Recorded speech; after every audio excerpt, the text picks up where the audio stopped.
Hi, my name's Sheehan, and today I'd like to talk about La Bohème by Puccini. And I'd like to explore this incredibly well-known opera, really getting to grips with the structure of the piece. I'm one of those people who really enjoys following the structure of music as I listen to it. It just keeps me engaged. And that's kind of why I do these videos, and hopefully if you're interested in that as well, you might find this video useful. Now, Puccini composed this most beloved of operas between 1893 and 1895, and it was premiered in Turin in 1896.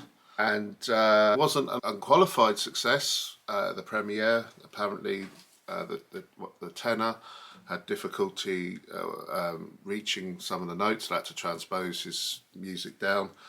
But eventually, of course, it became just one of just a real staple in any opera house, and it's just easy to see why, because it's just such a marvelously exciting and dramatic work. And it's very short as well. King Edward VII famously said that, it's his favourite opera because it's the shortest. And don't get me wrong, I love Wagner. I've done videos on The Ring, for instance, check those out. But there's something about Puccini. He really gets to the point and he keeps things going. There's a lot of pace and he doesn't hang around in a lot of his operas. So it's kind of one of the things I like about Puccini. That and the wonderful melodies and the kind of the lush orchestration. Yeah, it's all in La Bohème. And so what's the piece about? Well, it hasn't got much of a plot, to be honest. It's based on a kind of a collection of stories by Henri Murger, which I think he wrote in 1851, called Scènes de la vie de Bohème.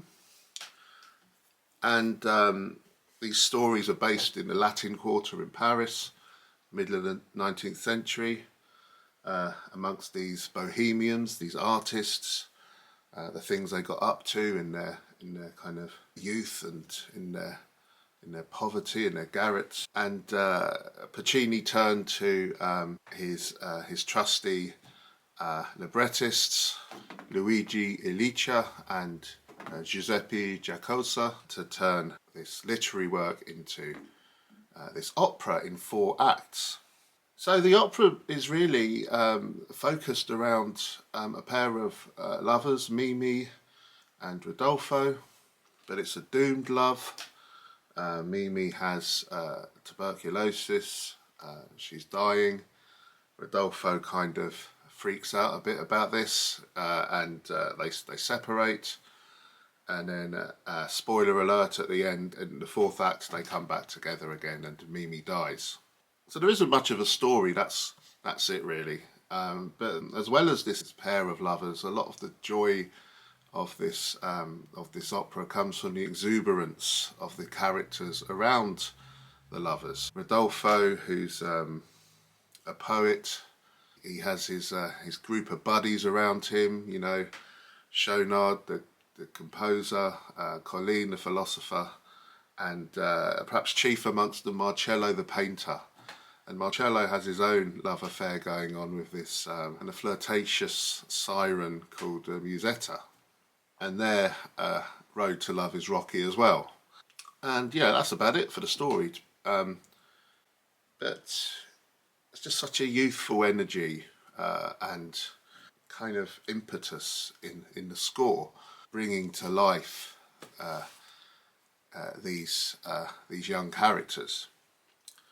Now Puccini, as in his operas, often uses melodies, a bit like Wagner, these kind of leitmotifs, not as perhaps as sophisticated as Wagner, but they're there nonetheless.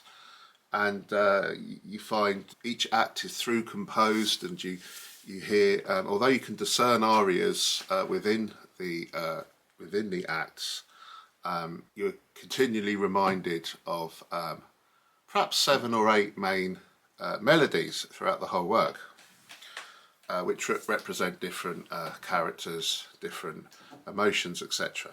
Now the first act is set in Rodolfo's garret. This act is all about Rodolfo and Mimi meeting and falling in love.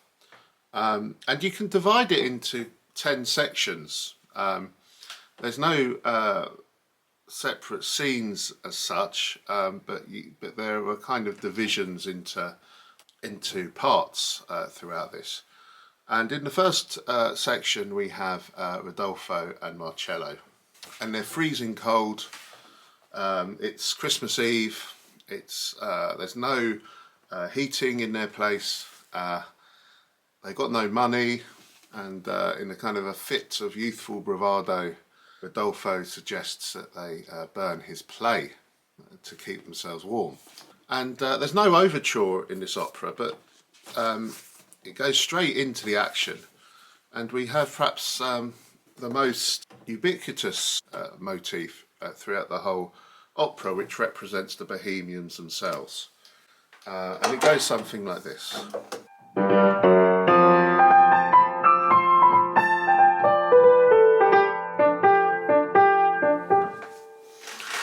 So as Rodolfo and Marcello start singing about their predicament, they're freezing on this Christmas Eve evening, we hear another theme, a beautiful theme, which recurs at key points as well, sung by Rodolfo first.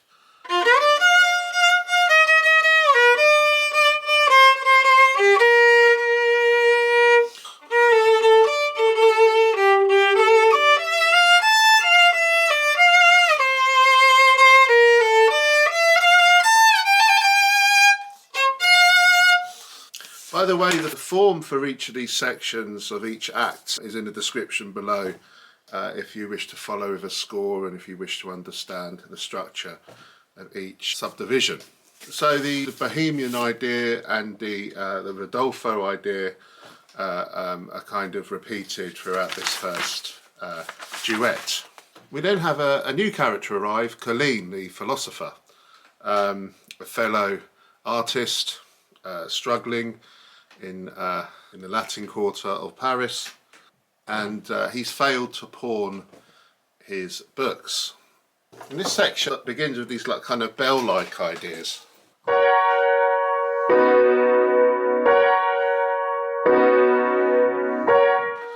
That kind of thing. We hear snatches of the Bohemian motif as well.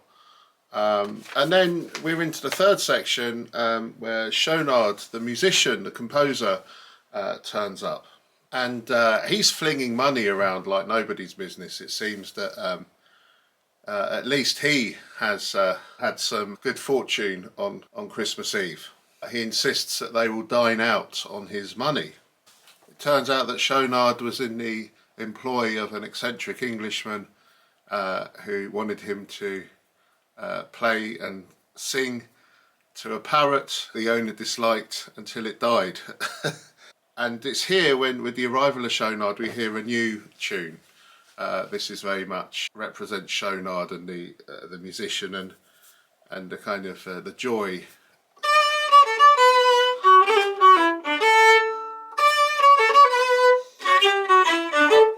You have a contrasting section as well with this tune.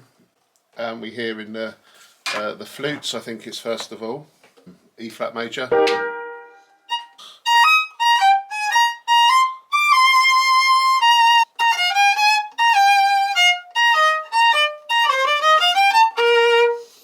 That kind of thing. The music kind of trips along in a kind of 6/8 at this part. Then the music comes to an almighty crash, and horror of horrors, Benoit, the landlord, has arrived, demanding his rent. Benoit's dramatic music sounds like this.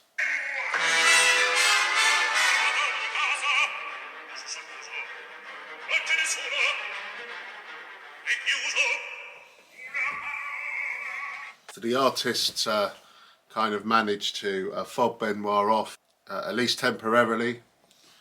Then with Schaunard's earnings, the men decide to go off into the night to Cafe Mamousse, where they will have their dinner, their lovely dinner. But Rodolfo wants to stay behind. He's got some work to finish. We hear Rodolfo's theme here when they leave again, which we heard a bit earlier on, this time on the solo violin. G flat major.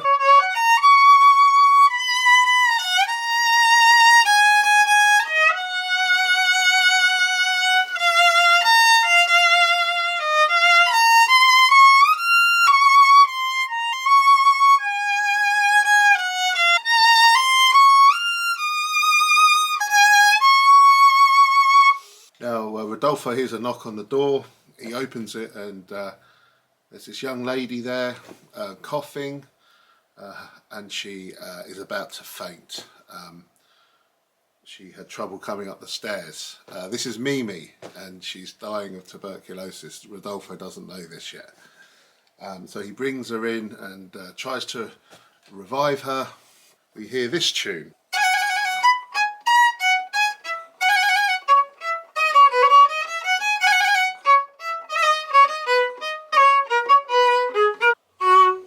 As Mimi enters, we hear her motif, her melody.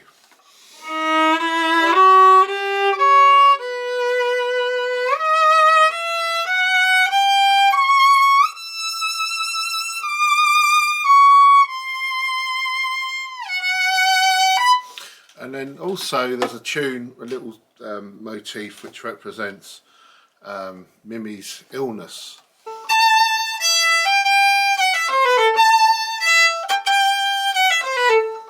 And listen out for that tune, particularly in Act 3 and Act 4, when Mimi comes back into the story. Now when Mimi does come round, she realises she's lost her key as she fell.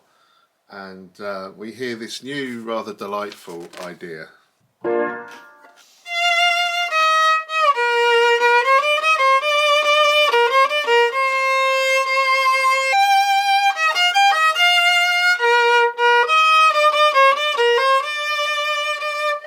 Now, as they stumble around looking for this key, we come to the most famous part of this opera. Their two hands meet in the darkness, and Rodolfo sings, "Your tiny hand is frozen."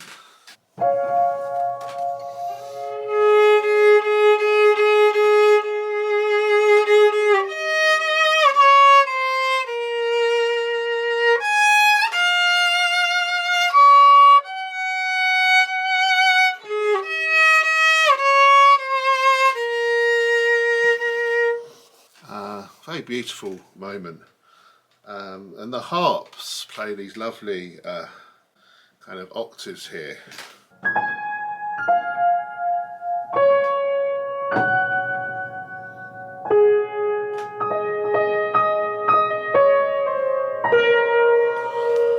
Rodolfo wants to warm Mimi's hands back to life. It's here that they're really falling in love, and we come to this this beautiful melody where Rodolfo's captivated by her eyes, and this really sets the heart racing.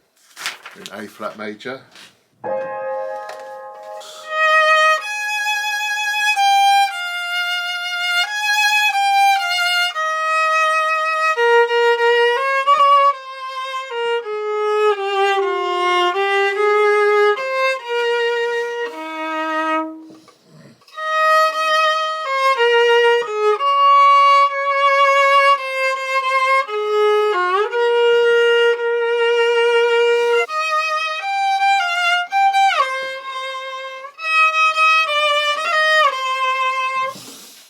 Then Mimi has a chance to tell a bit of her story.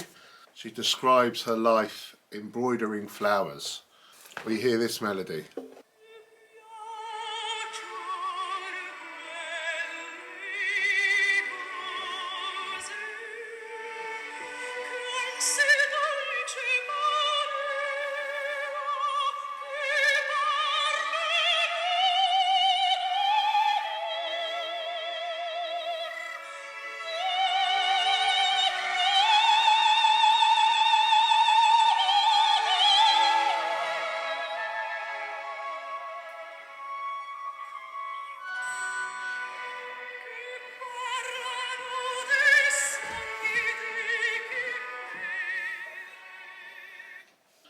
gorgeous, isn't it? And I just love those trills in the flutes at the end of that line. Really beautiful. Remember, you can follow the form in closer detail by looking at the breakdowns in the description below. Rodolfo's briefly called by his friends to hurry up. They're not aware that Mimi's on the scene, and then finally, in this gorgeous moment, Rodolfo and Mimi declare their love for each other, and we have that wonderful climax at the end, which is so moving, where we hear that melody. They're singing together now. We're in A major.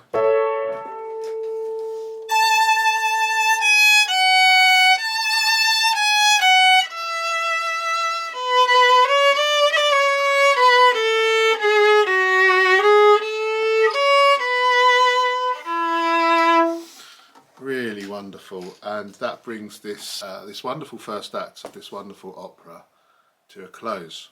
So if Act 1 is all about Mimi and Rodolfo getting together, Act 2 is all about Marcello and Musetta getting back together again, the other love story in this opera. Now, you can separate this act into 6 sections, and it's set in the hustle and bustle of the Latin Quarter in Paris on Christmas Eve night. The action centres around Café Momus, where they're going to have their dinner after Schaunard's earnings. But all manner of human life is in this act, from soldiers marching through the streets, children, shoppers, lovers, street hawkers, you name it. All human life is bustling around these busy Paris streets. And we begin with this rather festive tune.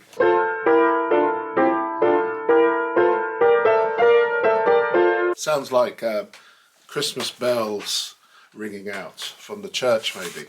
So amidst the crowds, the Bohemians are buying trinkets and gifts, etc. Schaunard wants to buy a horn, and just to remind us that he's in the action, we hear his tune.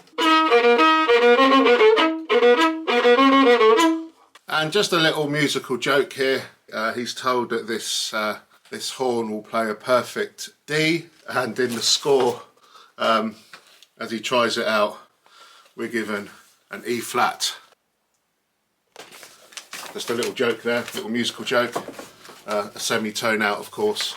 So Mimi and Rodolfo in the second part of this opening number are getting to know each other. They're kind of they're having small talk, etc. And we hear this tune.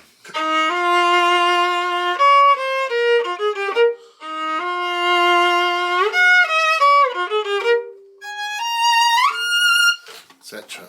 So after we've been reminded of the main characters, we're back to the bustle of the surroundings with the tune again. And we also hear a hawker and this kind of street seller, Parpignol. He seems to be creating a commotion. And then we come to the second section. Rodolfo and Mimi find their friends, sit down, and they order their food at a Café Momus. And we're reminded of Mimi and Rodolfo's love theme.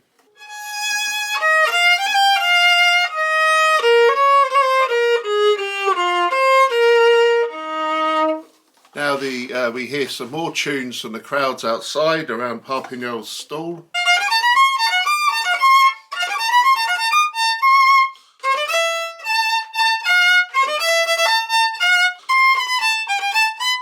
It's almost some kind of pentatonic Far Eastern flavour in those fanfares there.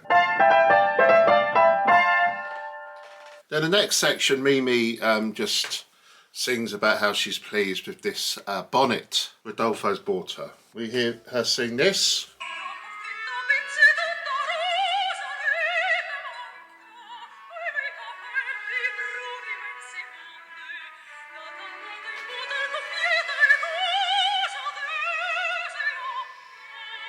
If you listen carefully, you can hear in the accompaniment the Bohemian motif.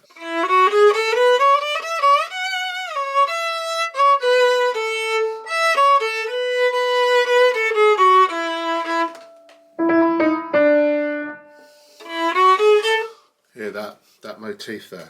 Now at the fourth part of this act, we finally meet Musetta, and she's Marcello's old flame, and she's with her kind of new guy, this really old bloke, Alcindoro, his name is, and she's about to have dinner with him. But she notices Marcello, he notices her, and they begin to try and kind of wind each other up. They've obviously got something between them still. She throws a plate to get his attention eventually. Now, one of Musetta's themes is this.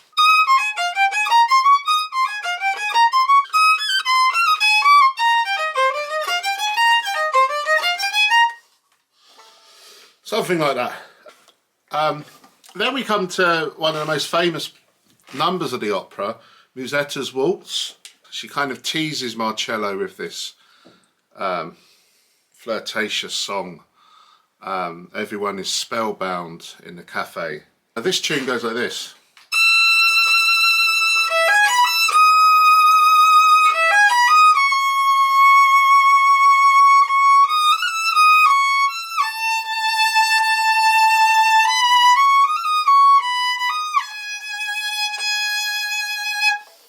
A beautiful melody, justly famous. Now this tune is repeated a number of times, this famous melody, and interspersed we have the kind of the rest of the main characters, including Alcindoro, kind of sharing their sentiments underneath this intoxicating melody. Now, to finally get rid of Alcindoro, Musetta pretends that her foot's in pain, she needs a new pair of shoes, so she sends him out. Musetta and Marcello embrace finally, and which brings us into the last part of this act. We hear some soldiers marching along the streets, and we hear this tune.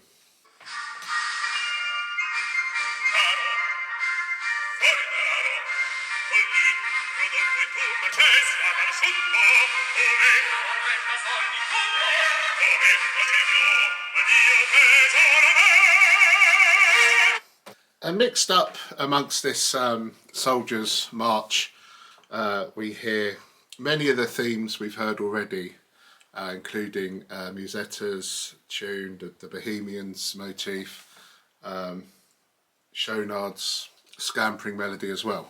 The Bohemians can't pay for their meal, of course, and Musetta, who's now reunited with Marcello, sticks it on the old guy's bill, Alcindoro's bill, and he returns from the shoe shop faced with this massive bill and has a huge shock. In Act 3, things take a more tragic turn in this opera. Now, although the two pairs of lovers, Mimi and Rodolfo, Marcello and Musetta, are very much in love and together at the end of Act 2, we suspect that things aren't always going to be plain sailing. We know that Mimi's ill, we know that Rodolfo and Marcello are artists and temperamental, argumentative, perhaps jealous. We know that Musetta, although she loves Marcello, isn't perhaps the most faithful partner. So we know that there's some underlying tensions in these relationships, and these come to bear in the third act. Now in Act 3 we are a few months on, in February. It's very early in the morning, we're at the city gates of Paris, it's freezing cold, and you could divide this act into 5 sections. First of all, we hear this fortissimo call to attention, which we hear also at the very end of the act, and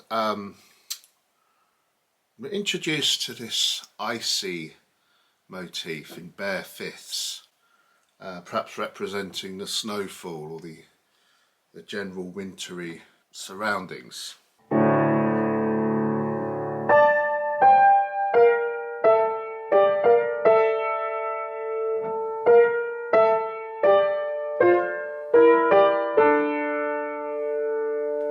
We have a variety of people coming in the city gates, street sweepers, milkmaids, all kinds of folk And we have a contrasting warmer melody which these people sing. It goes like this. We hear it on the harp first.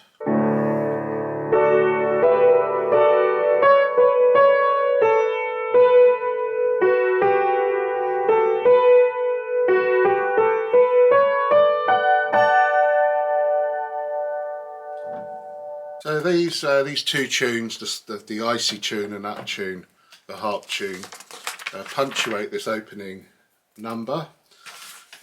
We hear a snatch of Musetta's waltz as she sings from a tavern.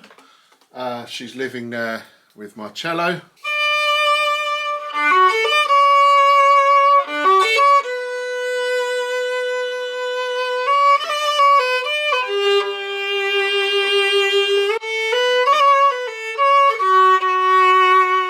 Eventually, Mimi wanders in, coughing and spluttering. She's not looking well at all.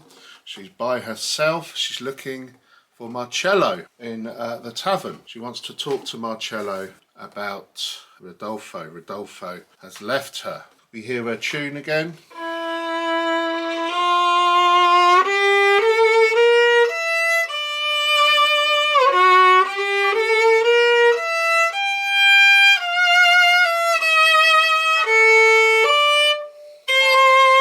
Now, when Mimi meets with Marcello, they discuss Rodolfo's supposed jealousy, the reason why he left Mimi. And she needs Marcello's help to part with Rodolfo.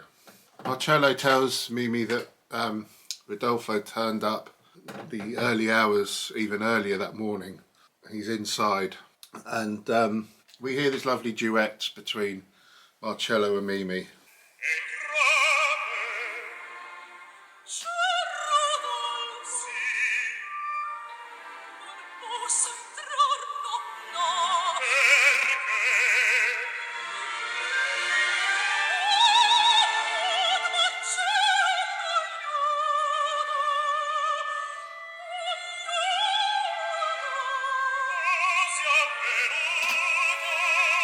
I love the way in this this duet we hear the chords go down a tone. I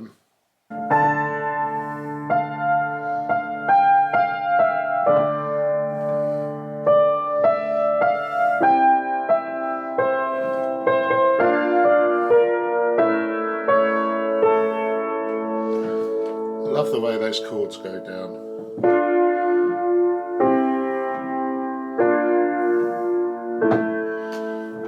Really melancholic. Now, for the third part of this act, we begin to sense Rodolfo's presence before he actually arrives, because we hear the love tune again.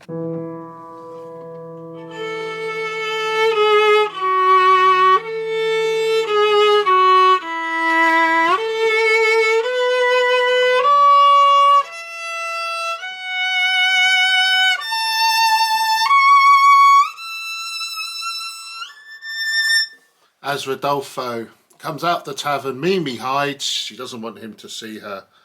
And Rodolfo tells Marcello how he wants to leave Mimi. He begins by saying it's because of jealousy, but that's not the truth. He knows that she's very ill and he's afraid. And Mimi interjects behind a tree or something, but Marcello and Rodolfo, they're kind of a dramatic, intense encounter here, and you could probably roughly subdivide this part into two sections, both with kind of fleeting ideas coming in and out. But after Rodolfo's honest, and he says how scared he is about Mimi and her health and how it's kind of driving him to despair, we hear this new tune. It's beautifully scored every time it comes back. It goes like this.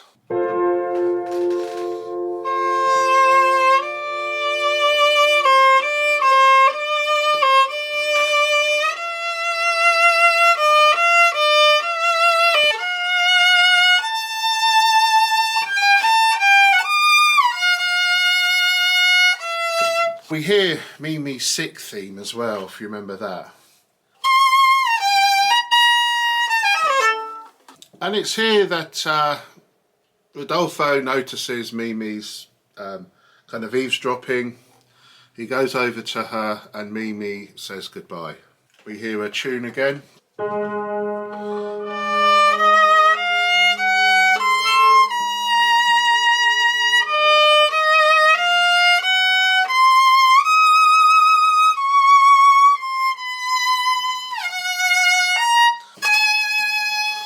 Etc.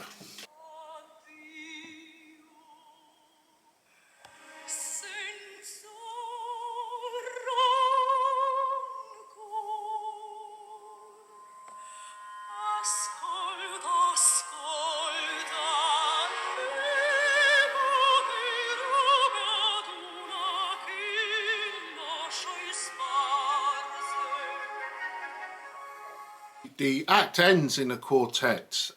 Mimi and Rodolfo decide that they're not going to part after all for the time being. They're going to wait until spring before they separate.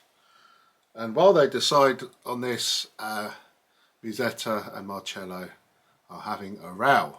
This is a repeated melody.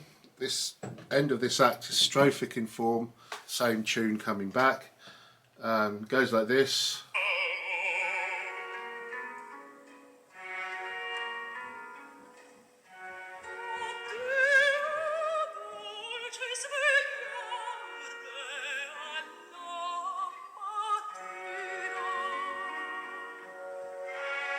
Thus ends Act 3.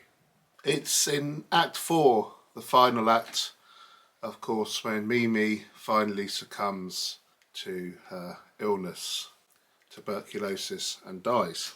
Now, while it ends in tragedy, it begins in a rather upbeat way with a kind of mirror image of the opening of Act 1. Rodolfo and Marcello are kind of bantering in their garret room. They're kind of pining for their loved ones and bemoaning their lack of inspiration. We hear the Bohemians motif blazing away again.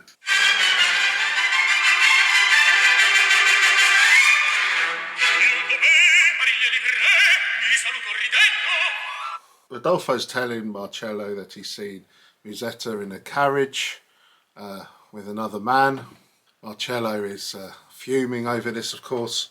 But then Marcello gets his own back and he tells Rodolfo he's seen Mimi dressed in fine clothes, perhaps with another man. And of course this sets off Rodolfo. Now, eventually they kind of give up this this bluster and they sing this duet, which is full of suffering as they pine for their respective loves. The tune goes like this.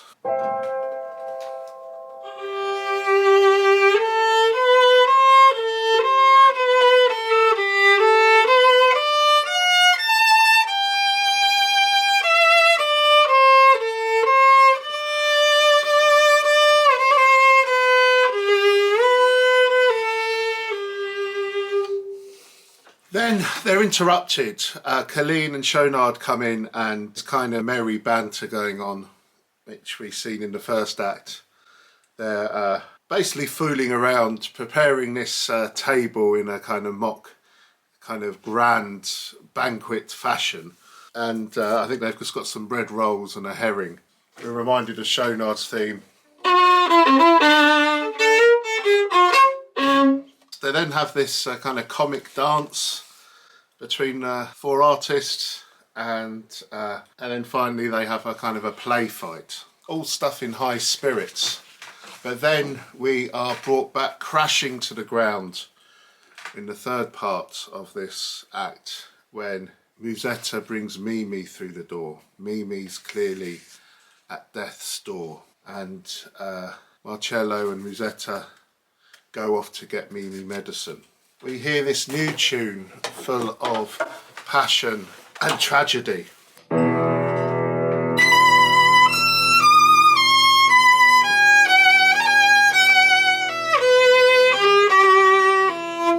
We hear snatches from ideas to do with Mimi, including her melody when she sings about being a seamstress in Act 1. Rodolfo and Mimi embrace, and then Colleen in this rather moving aria which he sings to his coat. It's a farewell song to his overcoat, his trusty coat, because he's going to see if he can sell this to raise funds for anything Mimi needs.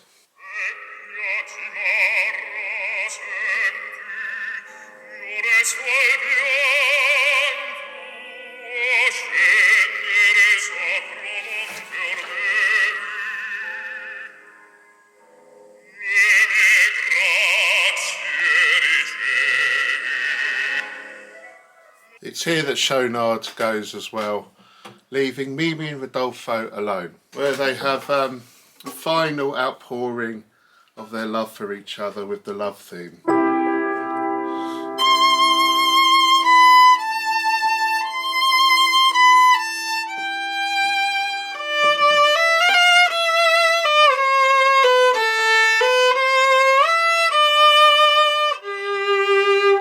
It's here that Rodolfo passes her a pink bonnet, which of course he bought for her in Act 2. It's here, near the end of this act, we have a recap of many of the tunes, many of the motifs we've heard, particularly from Act 1.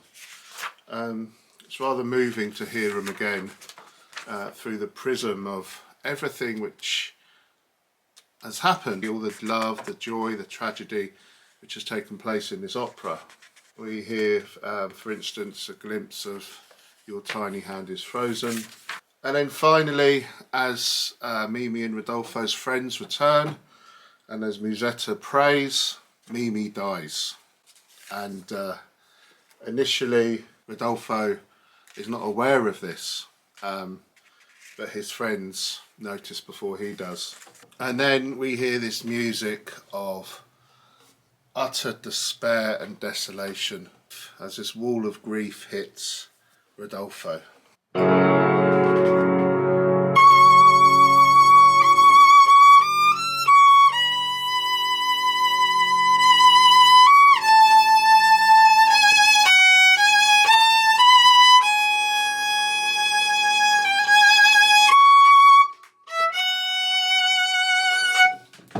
And the music dies down from that fortissimo to near silence as the curtain drops. So that's a run through of La Bohème with the major themes. If you want to follow it more closely with a score and see how I've subdivided each act into separate sections in a bit more detail, that's all in the description below. Thank you for watching. If this is your kind of thing, please click like and subscribe, and if you'd like me to look at any other pieces, please put them in the comments below. All the best. Bye.